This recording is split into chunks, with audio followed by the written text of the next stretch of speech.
Should I tell my dad that I found out he might not be my biological father? Series Part 2. My biological father showed up after I told my dad the truth, the morning after I told my dad about the DNA folder.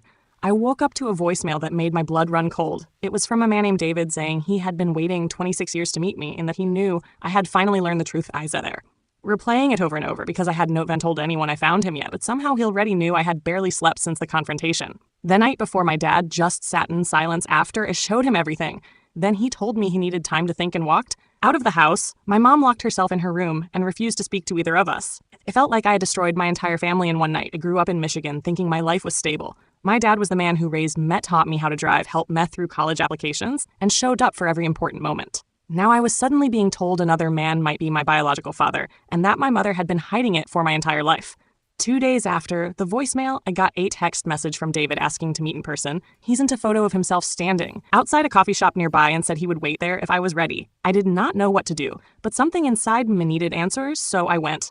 When I saw him, I froze. He looked older, tired, but when he saw me, he stood up like he had been waiting his whole life. He did not try to hug me. He just said softly, "I am nothing to take anything away from you. I just needed to know if you were real." That line broke something in me. We sat for almost an hour, and he told me everything from his side.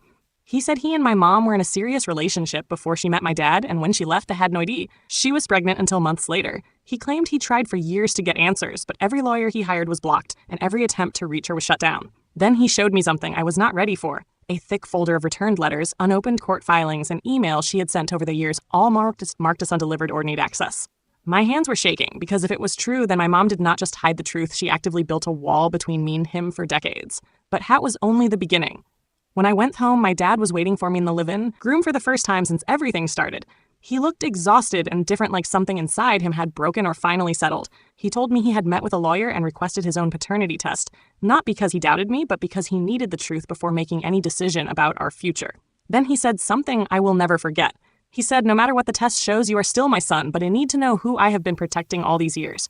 A week later, the results came back, and nothing made sense. The test confirmed David was my biological father. Butylol revealed something else my dad had never been told by my mom. She had known the truth from the beginning and still chose to let them raise me without saying a word. When my dad found out, he did not yell or break anything. He just left the house and did not come that night. The karma hit differently than I expected. David did not try to replace my dad. He actually told me he respected him more than anyone because he stayed and raised me without knowing the full truth. My mom finally broke down and admitted she hid everything because she was afraid of losing stability, but in doing so she ended up losing both men in different ways. Now I am stuck between two father's son who raised me and one who fought to find me, and the worst part is they both look at me like I am the only thing holding what is left of their lives together, and I still do not know which one I am supposed to call dad.